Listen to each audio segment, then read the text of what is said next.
Meus queridos e amados irmãos, nós estamos aqui mais uma vez e temos essa live importantíssima porque temos a presença ilustre do nosso querido amigo pastor Carlos Cardoso. Quem não conhece o pastor Carlos Cardoso, pastor do Apocalipse, né? Desde a primeira vez que eu vi um vídeo do pastor Carlos Cardoso, ali eu tive a conclusão de que realmente era como é que eu posso falar?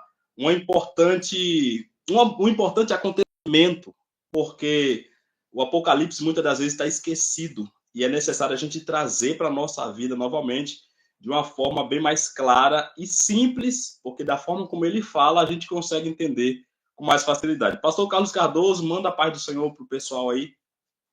Paz do Senhor, irmão Luciano. Fazia muito tempo, né, que a gente não se reunia para fazer uma live e hoje deu certo. É que Tenho agora o certeza senhor que vai ter uma benção. é que agora o senhor só anda no podcast, eu acredito. Vamos Ai, lá. ai. Pastor Carlos, eu tenho uma primeira pergunta aqui, inclusive eu fiz até dei essa resposta lá no TikTok.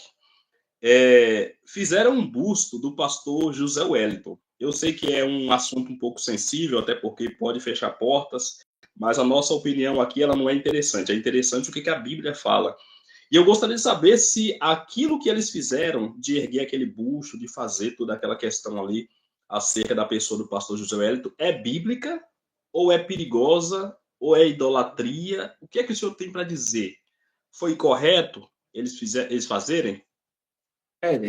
É polêmico, mas eu, na realidade, a minha humilde opinião, né? O pastor Zé Wellington tem um trabalho que ele prestou ao corpo de Cristo. E tem muitas igrejas que tem, você chega na porta da igreja, está lá a placa com a imagem do pastor, ou o nome do pastor lá, né, que construiu a obra e tal. A Bíblia diz, não farás para ti imagens de escultura, né? É nesse ponto que muita gente diverge, dizendo, não, mas é uma idolatria e tal. Mas, pelos serviços prestados, né, eles estão colocando uma homenagem a ele.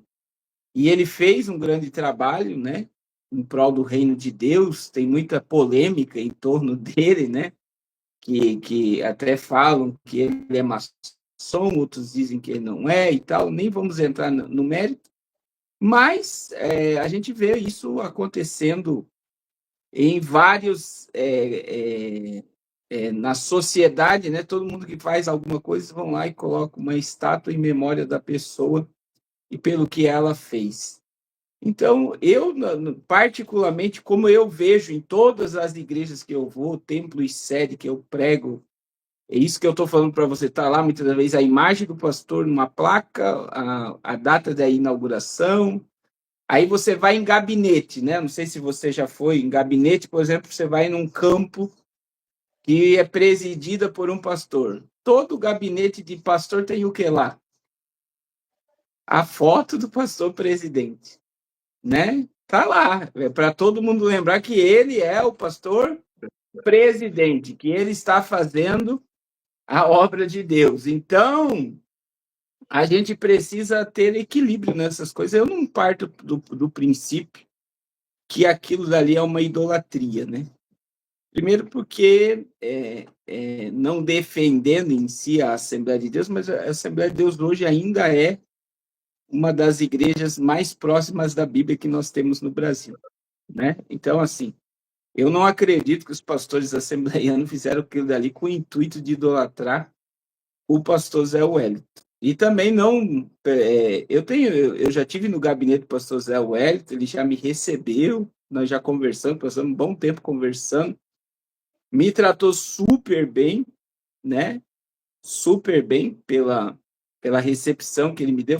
Eu estava pregando em Santana do Parnaíba, e o pastor Valdir, que é o pastor do setor lá, falou: rapaz, você precisa ir lá no Zé Wellington, vou ligar para ele te receber, vai lá, que o meu sonho é ver você pregar no Belém.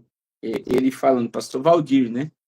E aí eu fui lá, me recebeu super bem, e aí a gente vê o histórico que ele tem, de o quanto que ele fez pelo reino de Deus, o quanto a obra de Deus cresceu. Existem os pós e os contra, e aí entra em questão de sistema religioso, mas ele fez uma grande obra para Deus. Eu particularmente não vejo aquilo ali como uma idolatria. Né? Eu particularmente.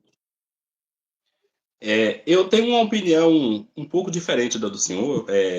Até eu fiz um vídeo falando sobre isso lá no TikTok e deu bastante visualização, deu bastante engajamento. Mas, assim, eu acho que a gente tem que ser abstêmio.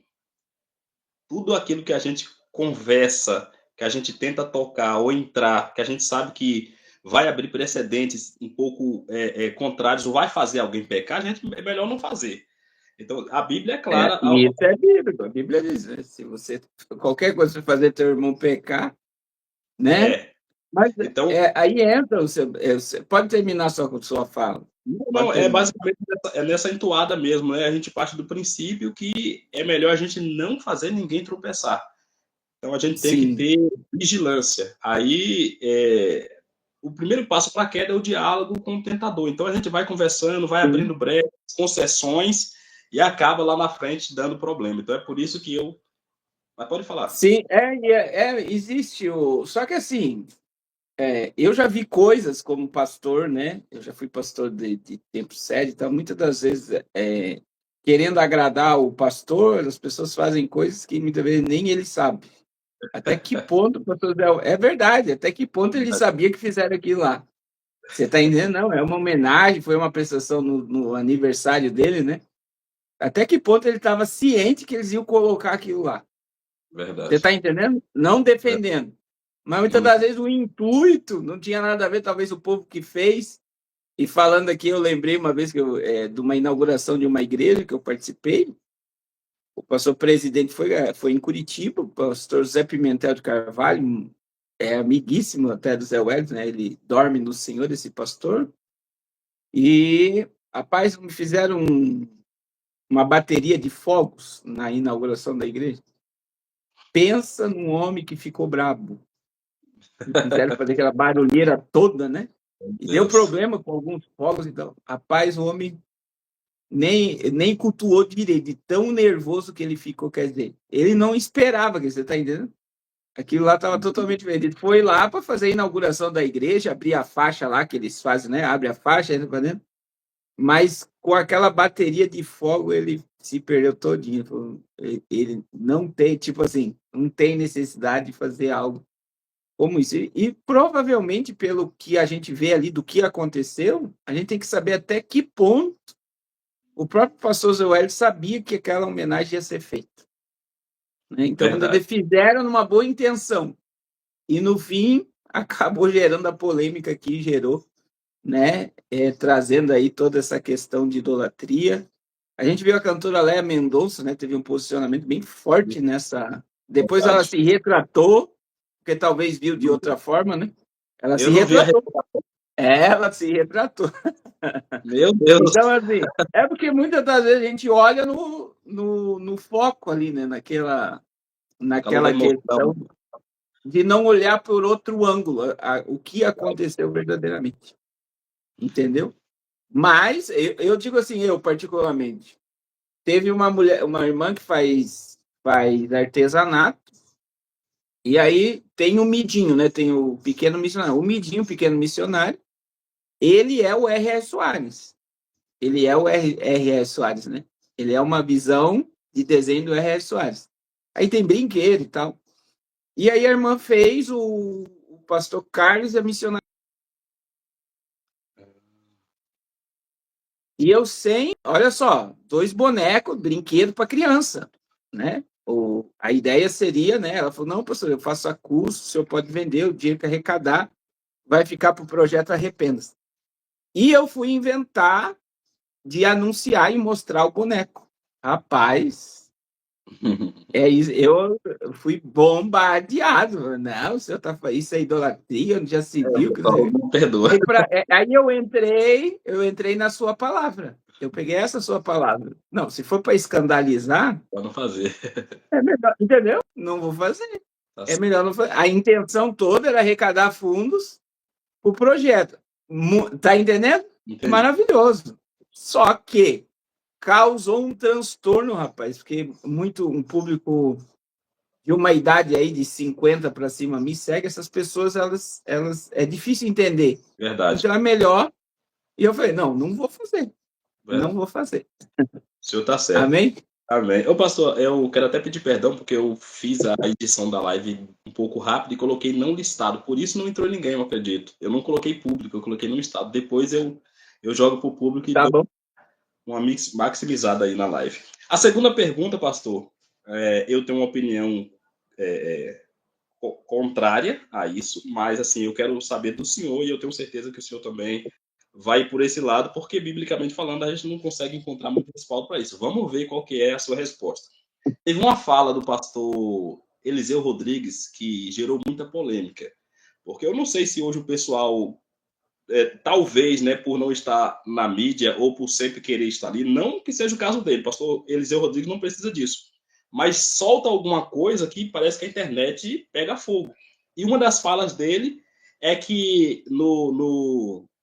vai haver tristeza no tribunal de Cristo. E eu gostaria de saber do senhor se essa fala dele é bíblica, é coerente, ou se ele apenas lançou aquilo sem entender direito o tema, por que ele falou que haverá tristeza.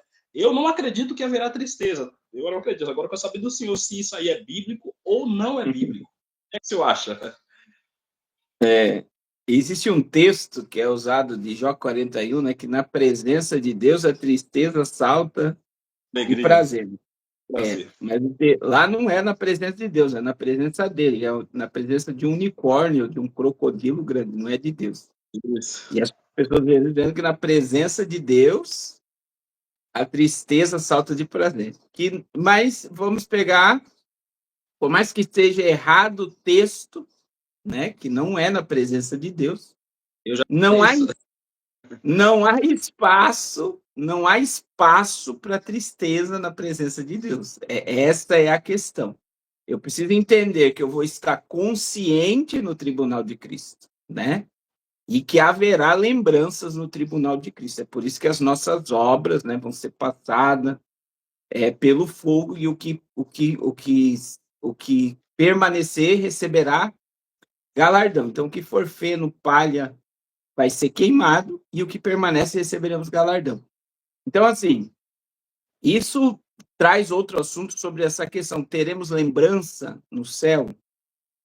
E aí as pessoas, mas se eu lembrar de tudo no céu, perdão, que, vamos lá, eu vou para o céu e minha mãe não está lá, meu pai não está lá, meu filho não está lá.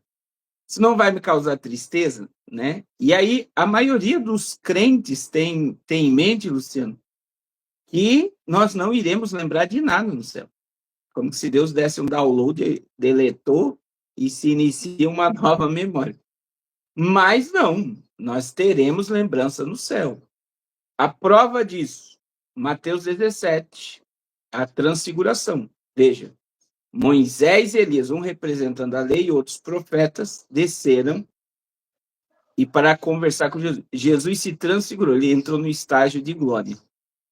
E eles dialogaram. Então, Jesus reconheceu Moisés e Elias. E Pedro reconheceu. Bom é estarmos nesse lugar. Vamos fazer uma tenda para o Senhor, outra para Moisés e outra para Elias. Tipo, é bom estar aqui. Então, o que aconteceu? Houve um reconhecimento. Um reconhecimento. Eu gosto da transfiguração de Lucas, porque Lucas ele traz um detalhe ali. E o detalhe é: chegou a hora de ir para Jerusalém. E quando você estuda isso teologicamente, Moisés e Elias desceram para dizer para Jesus: chegou a hora de cumprir a lei e os profetas, chegou a hora da morte. E se você pegar na Bíblia cronológica, depois da transfiguração, você vai ver que depois da transfiguração, Jesus foi para Jerusalém para a morte. Quer dizer, Moisés e Elias veio dar direção do cumprimento da lei e dos profetas, chegou a hora do sacrifício, chegou a hora da morte. E não houve espaço para tristeza ali. Você vê que qual foi a sensação de Pedro? Eu não quero mais sair desse lugar. E Pedro, ele não participou da transfiguração. Ele viu, só de participar, ele quis estar naquele ambiente.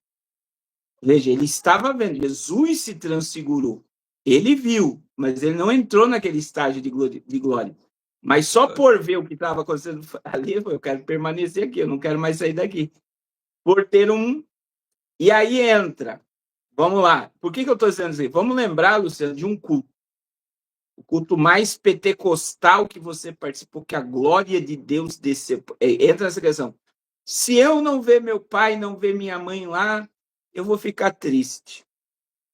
Veja, Pedro só participou, ele nem queria sair mais do monte. Agora, quando nós participamos de um culto pentecostal, que a glória de Deus desce, o poder de Deus se manifesta. Eu pergunto, você lembra de alguém naquele momento ali de adoração? Você vai lembrar do teu pai, da tua mãe, das tuas tristezas, do teu problema? O que a gente quer naquele momento? Só adorar, não é isso?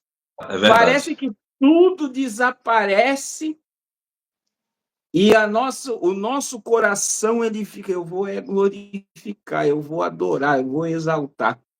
E o que agora imagine, isso não é nem 5%. Verdade. O que nós sentimos aqui é só um respingo da glória. Imagine num corpo glorificado. Meu Deus. Vai haver espaço para tristeza. E aí que o pastor Eliseu, ele errou muito. Por quê? Porque uma coisa, carne e sangue não é do reino de Deus. A natureza humana sente tristeza. Então, isso que é corruptível vai se revestir de incorruptibilidade. Isso que é mortal vai se revestir de imortalidade. Aí vem a questão da glorificação do corpo, o corpo transformado semelhante ao de Cristo. Então, a carne e o sangue, ela vai passar por um processo de transformação para um corpo glorificado. Esse corpo glorificado não tem mais nada da natureza humana. E sentimento de tristeza é o quê? É terreno. Então, num estágio de glorificação, não existe espaço para tristeza. Mas existe a questão da lembrança. Então, eu vou lembrar. Não vai mais me causar tristeza, porque o ambiente em que eu estou não permite tristeza. Não há tristeza naquele ambiente. Então, é um lugar de glória. Tem uma coisa interessante também nessa fala, pastor, que a gente pode até acrescentar. Naquele momento, a gente não vai conseguir pensar em nada além de gratidão. Que a gente não é merecedor daquilo.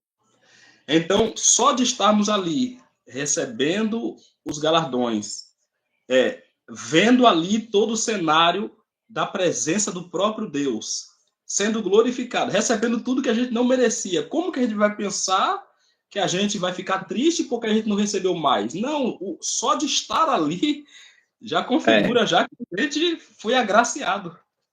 E entra na fala de muitos crentes que não têm obras, e diz, não, mas se eu só entrar lá, já tá bom. Já tá ótimo. Se eu conseguir chegar lá, já é o suficiente. Eu já vi muito crente falar isso, né? E eu sou um desses. Não tem obras, né? Que não... Se eu chegar lá, tá ótimo. Não preciso de mais nada. Pastor, tem outra pergunta agora, e essa aí é na sua área mesmo, né? Claro que o senhor domina vários assuntos, mas essa aqui é a sua especialidade. Geopolítica. Eu quero perguntar sobre a questão da volta do Donald Trump. A gente sabe que tudo que acontece no mundo hoje são cartas marcadas. Muitas das vezes já aconteceu nos bastidores, já foi lançado na mídia. E muitas das vezes a gente não consegue entender por que remove, por que volta. As agendas são aceleradas, depois elas dão uma desacelerada. O que acontece com o retorno do Donald Trump? A Agenda 2030, não sei se continua sendo 2030, se levaram um pouco mais para frente. Esse retorno dele, o que significa? Tem muita gente, infelizmente até cristãos, olha e fala, nossa, agora a nossa esperança voltou. Só que eu acho uma bobagem isso aí, porque para mim é até mais perigoso do que a própria esquerda. Então eu gostaria de saber do senhor, o que é que o senhor entende aí sobre essas mudanças que teremos aí com o retorno dele?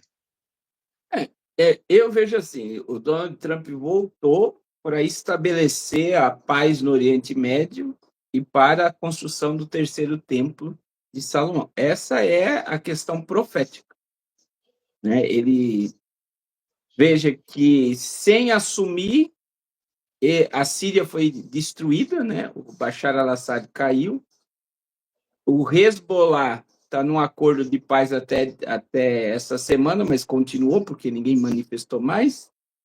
O Hamas fez um acordo de paz e está devolvendo os reféns. A Síria, que tinha uma base gigantesca de armamento do Irã e da Rússia contra Israel, foi totalmente aniquilada, as forças daquela região.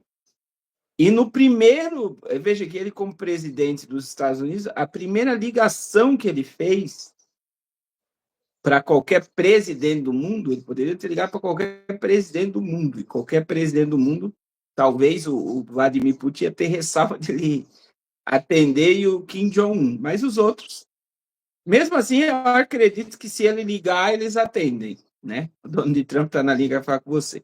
Mas a primeira ligação que ele fez foi para o príncipe herdeiro da Arábia Saudita.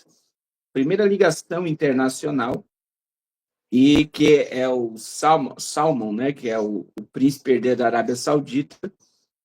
E qual foi a fala? Voltar ao acordo de paz, né? O acordo da família Abraham. Foi a primeira fala. Então, quer dizer, a primeira ligação internacional, a primeira fala de paz no Oriente Médio e a volta do acordo da família abrâmica.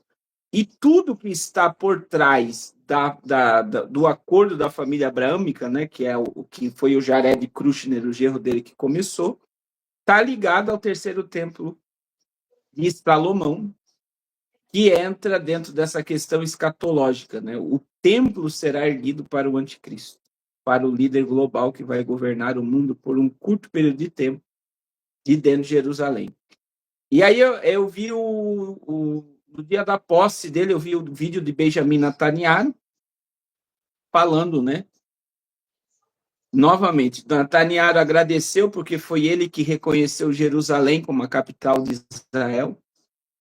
Netanyahu agradeceu porque ele transferiu a embaixada americana para Jerusalém. Netanyahu agradeceu porque ele devolveu as colinas de Golã a Israel. Isso tudo agradecendo Donald Trump. E Netanyahu falou que tem certeza que agora o acordo da família abraâmica, né, o acordo de paz, será transitado e será assinado entre Israel e seus adversários. Olha o nível que nós estamos no âmbito profético. E desde esta guerra que o Hamas invadiu Israel, eu tenho falado nas lives, falei muito já sobre isso, que o Irã, que hoje é o inimigo mortal de Israel, seria o inimigo número 1, está sendo enfraquecido. Você vê que você nem ouve mais falar. Verdade. Depois da volta de Donald Trump. E quem vai assumir o protagonismo no Oriente Médio é a Arábia Saudita e o príncipe herdeiro da Arábia Saudita. Então veja que o príncipe herdeiro já, na ligação com o Donald Trump, ofereceu, disse que vai investir 600 bilhões de dólares nos Estados Unidos nos 4 anos do governo Trump, acreditando que a parceria será muito próspera. Outra questão, você não ouve mais falar entre Rússia e Ucrânia. E na minha visão ali, o Donald Trump falou que no primeiro dia de mandato, né, ele iria acabar, não acabou ainda com a G lá, mas está caminhando para o fim. E a minha visão sobre isso foi que eles utilizaram a Ucrânia para a Rússia e a OTAN lançar todo o míssil. Tinha muita arma que estava guardada, né? Quem assistiu aí O Senhor das Armas, é um filme que eu recomendo todos assim, que vai entender o que eu estou falando. Tinha muita arma, e muita gente ganhou dinheiro com isso. Então eles jogaram tudo fora para que chegasse as novas armas, que já começaram a ser testadas, laser, drone e tantos outros mísseis de médio alcance, bombas hipersônicas, tudo isso se movimentou. Por quê? Porque o armamento velho foi jogado fora e o novo foi colocado para o apocalipse já. É muito bom as pessoas entenderem que esse novo armamento que vai começar a ser usado já entra na era apocalíptica. E aí você vê Já entra, né? Para a grande tribulação vai ter muitos confrontos mundiais. Aí, quando você vê, Luciano, Donald Trump assumindo e gerando uma certa segurança e paz, na minha visão é muito perigoso. Que a Bíblia diz, né? 1 Tessalonicenses 5,3, quando vocês ouvirem de paz e segurança, sabei que virá repentina destruição. E a volta de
Meu,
meu Deus.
Preciso.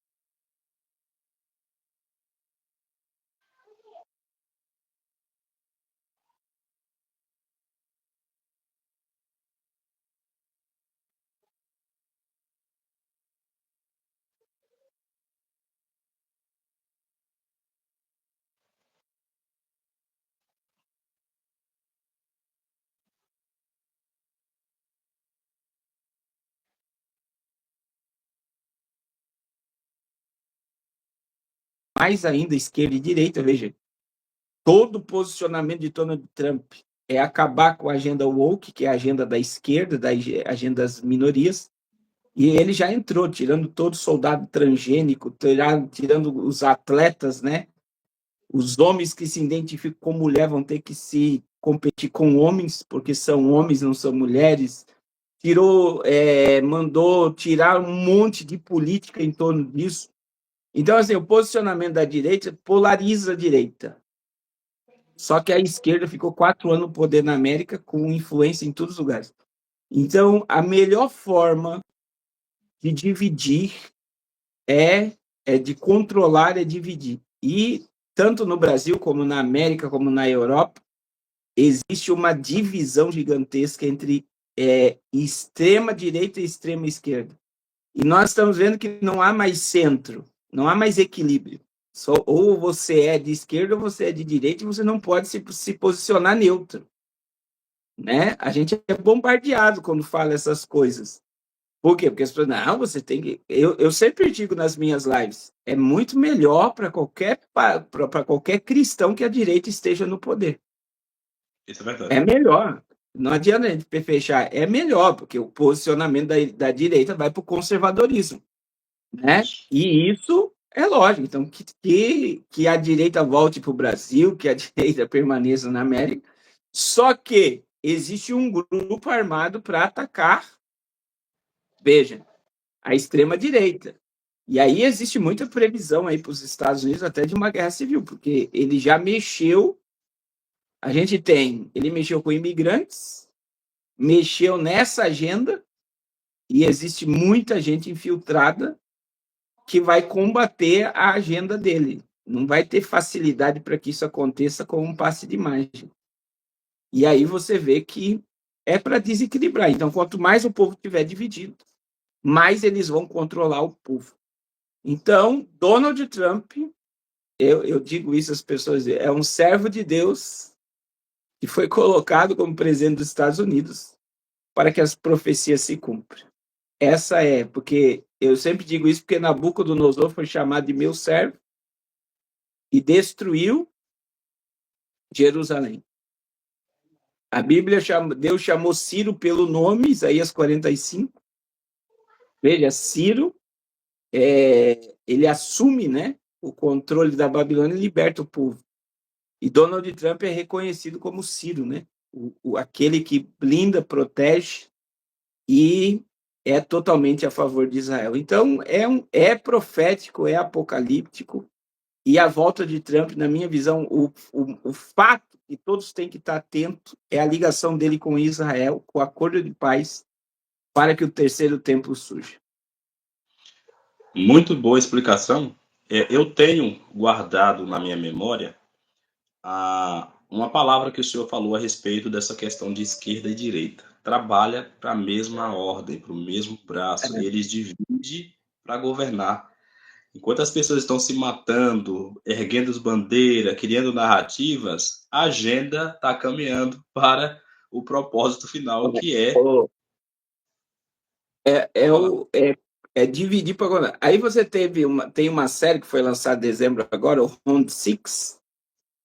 O Round Six, ele prova, né, o que é esquerda e direita. Lá dentro do jogo, eles fizeram, né, quem assistiu a primeira série e a segunda série, eu assisti as duas, né? Eu não sou hipócrita dizer que não assisti, eu assisti. Eu assisti. E aí, na segunda, é um jogo que a pessoa entra, né, consciente, e as pessoas, e cada existe jogos, todos participam, e quem perde vai morrendo. E aí o valor que aquela pessoa receberia vai para o ganhador. E nesse jogo da segunda temporada, eles falam de democracia. Então eles falaram, olha, aí vocês são, acho que é 400 e poucos. Se vocês quiserem, depois do primeiro jogo, né, desistir, se vocês todos decidirem que querem parar, vocês podem todos ir embora. A decisão é de vocês. Só que aí entra, hora a direita ganha lá dentro, hora a esquerda, porque os que querem ir embora seriam os de direita, os de esquerda querem continuar. E o que faz eles continuar lá? A ganância. Olha que série diabólica. Por quê? Porque as pessoas que querem ficar dizem, não, mas se a gente jogar mais um jogo e morrer 50 pessoas, a gente vai ganhar tantos milhões de yuans, que é a moeda lá, né? Então eles dizem assim, vamos ficar por mais um jogo. E aí quem quer sair não consegue, porque as pessoas, pela ambição e ganância, só que no jogo, Round 6, ele terminou bem assim, Luciano. A última competição terminou empatada. E eles deixaram para resolver no outro dia. O que aconteceu durante a noite? Uma rebelião. E eles próprios se destruíram. E aí você vai ver no jogo, né, que o cabeça do jogo, e isso está ligado à esquerda e direita, ele sabia tudo o que eles estavam fazendo. Que o que queria sair, ele estava planejando sair e queria que as pessoas não jogassem mais. Então, no final, o que mostra é isso que você falou. Que o cabeça de tudo estava manipulando eles. Não, vocês têm a decisão. Nós somos democráticos. Quem escolhe é vocês. Mas, na realidade, ele estava controlando tudo e ele fez com que o povo se matasse para que aqueles que sobrevivessem continuem o jogo, que daí vem para a terceira temporada de Round 6. Então, veja, tá ali no jogo. É que os que queriam ficar eram vermelhos, que seria de esquerda, e os que queriam sair eram azuis, os de direita. Olha que coisa. Né? Então, assim, existe alguém manipulando esquerda e direita e o povo fica guerreando por um partido político, por aqueles que são de viés, e não consegue entender a verdade por trás de tudo isso.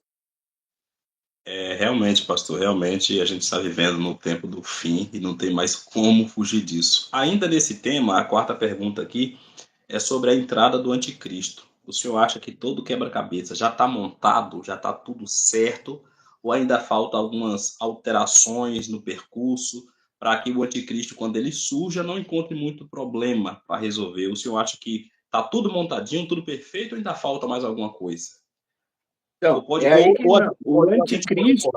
Ou a gente pode acordar, pastor, e tá aí que ele surgiu. Não. Eu acredito assim, a gente precisa entender que o anticristo ele é apresentado em Apocalipse 6, 1 e 2 como cavaleiro do cavalo branco. Ele vem debaixo de um caos, tá? É ele que vai estabelecer a ordem mundial. Então, essa polarização de esquerda e direita vai fazer com que o povo se autodestrua para surgir o solucionador. Precisamos de alguém que venha para trazer a paz mundial. Que não é Donald Trump, ele vai trazer conflitos, né? Agora, a gente vê que na minha visão, o anticristo ele já está na terra, já come, já bebe, já dorme, né? Porque ele será um homem e ele já está entre nós. Isso é um fato. E outra questão que também eu tenho falado, né? O mundo quer um salvador. Por exemplo, Donald Trump é a prova disso. Ele surge, parece que ele é o cara que vai salvar. Mas vê que o mundo está dividido. No governo do anticristo, não. O anticristo vai ser adorado como um deus. Então ele vai vir com tanto poder que ele vai colocar a esquerda e a direita no seu devido lugar, dizendo, agora sou eu que vou governar. E vai haver uma falsa paz estabelecida mundialmente. Então, veja, eu acredito, né, e o termômetro disso é Israel. Os judeus acreditam que verão o Messias entrar em Jerusalém nessa geração. Então, por isso que Donald Trump entrou para que o templo seja erguido. E eles acreditam, Luciano, os judeus estão abrindo mão de tudo fora de Israel para voltar para Israel. Aí você vê que Israel viveu conflitos tenebrosos esses dias e que, em vez de o povo querer ir embora de Israel, os judeus estão voltando para Israel, porque eles veem tudo isso como um sinal que o Messias está chegando. Então, eu queria ver na igreja de Cristo o fervor, a chama, o avivamento que está acontecendo em Israel. Por quê? Porque Israel está numa expectativa que o Messias vai chegar, que é o anticristo. O Messias de Israel é o anticristo. E a igreja não está despertada para a volta de Cristo. Você não vê o mesmo fervor, a mesma paixão, a mesma fé que os judeus estão tendo que o Messias deles está chegando. Tudo, se você for conversar com qualquer crente, com 100 crentes, 95 deles vão dizer para você, tá longe, Jesus não vai voltar agora, eu vou ver meus filhos crescer e tal. As pessoas não querem o céu, essa igreja não quer o céu. É essa sensação que a gente tem. E as coisas estão boas demais aqui, então para que eu quero ir para o céu?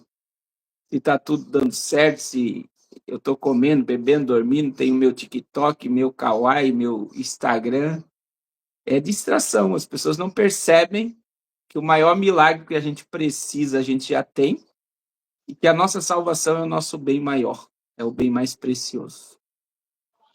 Pastor, vamos partir para a nossa última pergunta aqui. Essa pergunta vai falar sobre os desigrejados.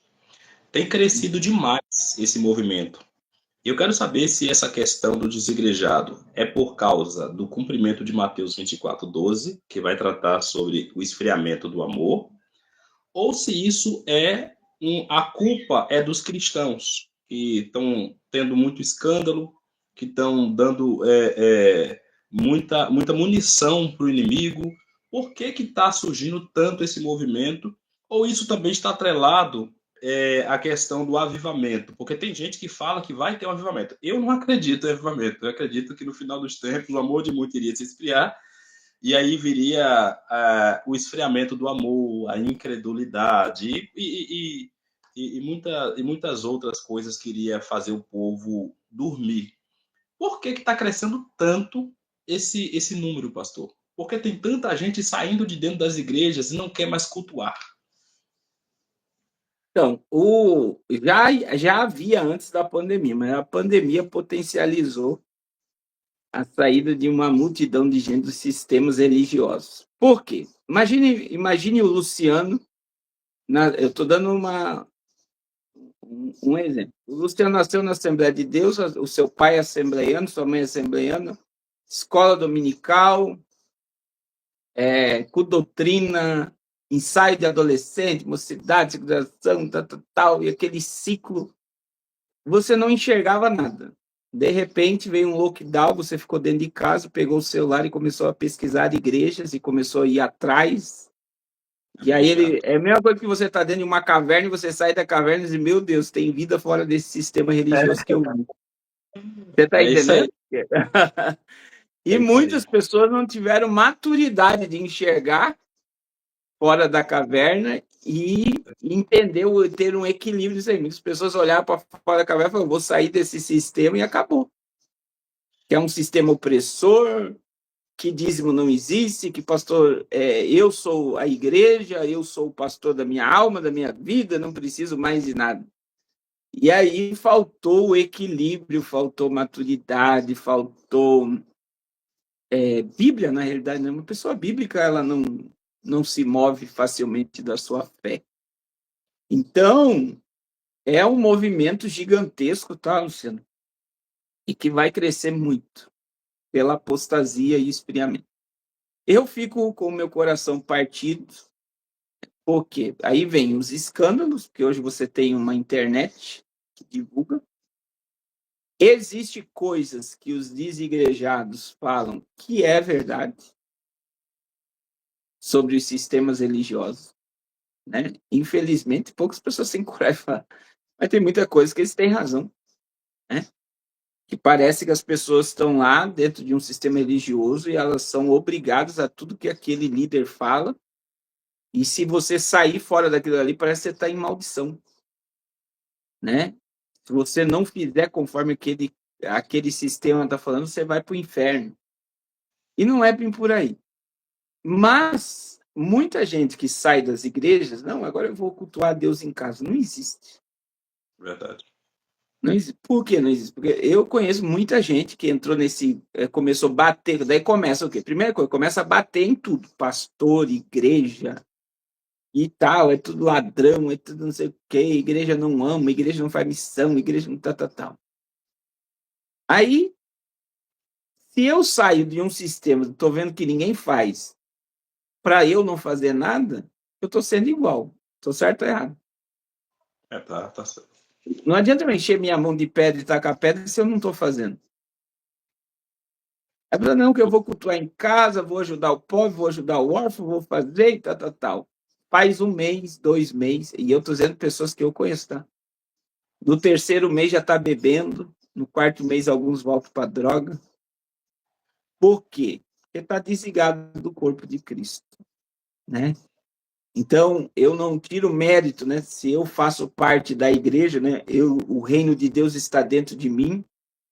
Por exemplo, tem o que diz assim, quando eu cheguei aqui, o meu Senhor já estava. Isso é uma heresia. Deus não está dentro da parede. Deus só vai chegar dentro de um ambiente quando o crente chega. É ele que carrega a presença de Deus. Então, quando o primeiro crente entra, o Senhor chegou. Você está entendendo? Por mais que o local, o concreto lá foi consagrado ao Senhor, Deus não habita naquilo dali, Deus habita dentro do homem. Verdade. Jesus disse, né? O Espírito Consolador que está convosco que habitará em vós. O Espírito Santo habita em nós. Mas aí, pastor, E aí, eles defendem essa fala do senhor, sem interromper, que fala da onipresença. Ele joga que é porque Deus é onipresente, está em todo lugar, mas não, a diferença entre Deus estar presente e Deus se manifestar e habitar em uma pessoa. Então eu entendo a sua colocação. sim, não, Deus não está dentro do concreto. Deus está dentro do crente. O concreto ali, aquele lugar que se chama igreja, é um ambiente que foi consagrado para os crentes, a igreja se reunir e adorar a Deus, ser edificada, receber uma palavra e tal. Então, assim, existe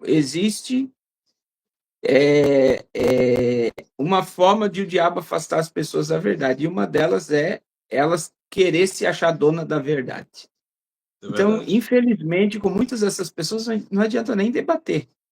Ô, Ela está pastor, cheia de argumento para te confrontar, dizendo que você está errado por você estar numa igreja e elas estão certas, né? Elas estão certas e que todo mundo que está dentro de uma igreja é um idiota, que todo mundo, quer dizer, a soberba, elas não têm humildade de ouvir, elas não têm humildade de dizendo que igreja nunca existiu. Daí, se você for estudar, né, as 7 cartas foi escrita aos pastores da igreja da Ásia. Aí existe achado arqueólogos que prova ali que depois do ano 100 houve templos erguidos para cultuar a Cristo. Assim como tinha as sinagogas, tinha também os templos cristãos.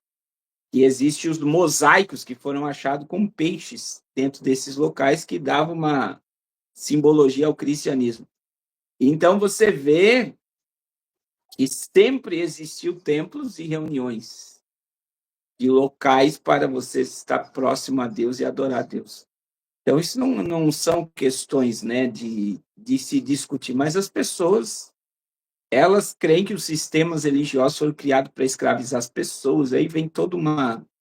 O problema é que se a pessoa conseguir ficar firme com Cristo, comunhão com Cristo, mantendo um relacionamento com Cristo, manifestando Cristo, tudo bem.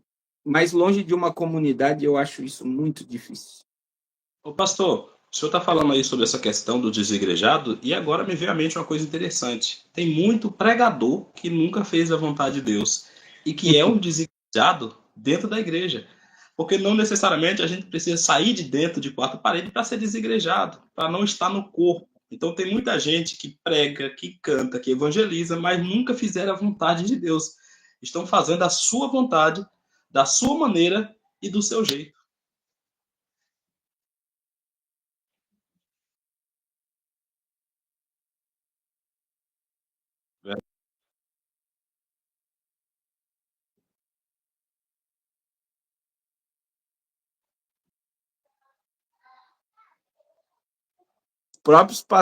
Eles são os próprios pastores da sua alma, da sua vida. Então, Verdade. muita gente, elas não congregam, não cultuam, só vão lá no evento, fazem o que tem que fazer e é isso aí. Infelizmente, a gente está vivendo esse momento, né? Ô, pastor Carlos Cardoso, eu vou aproveitar que já está finalizando aqui e vou fazer uma coisa que no início da live eu nem pensei, mas eu vou pensar agora e eu gostaria de pedir a sua ajuda. Eu tenho um sobrinho que ele é especial. Ele nasceu com microcefalia.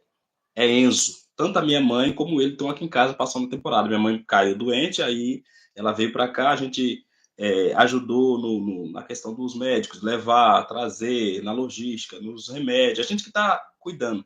Só que esse sobrinho meu, ele é desenganado. E eu vou pegar ele ali fora e vou trazer para o senhor fazer uma oração. Quem sabe Deus cura, eu creio que o Amém. senhor é Deus e pode mudar a história dele. Tem umas questões aí muito complicadas, porque a mãe já está indo para 80 anos, caminhando para os 80, não tem mais condição de criar. E como é muito difícil a manutenção dele, pode ser que ele vá para um abrigo. Aí eu vou pegar ele agora para o senhor fazer oração, pode ser? Só um momentinho.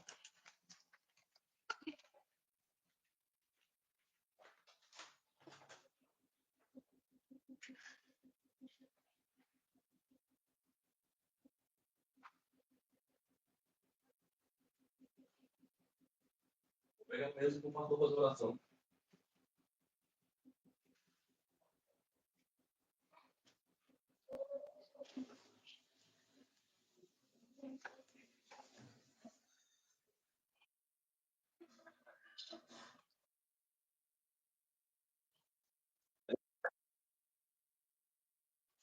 Esse aqui é o Enzo, pastor.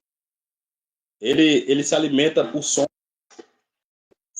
sonda, tem microcefalia, não fala, não faz nada. Aí eu queria que o senhor orasse por ele.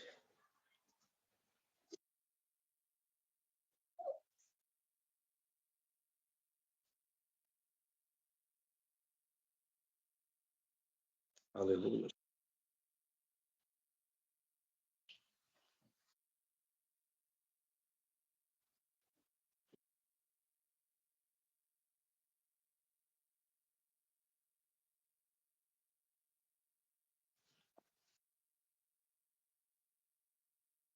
Aleluia.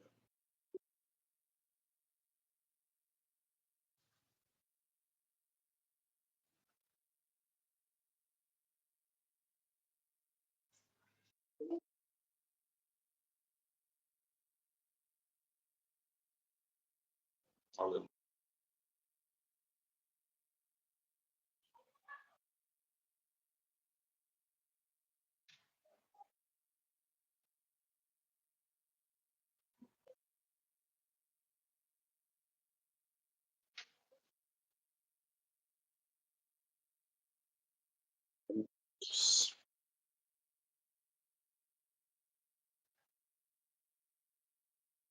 Em nome de Jesus.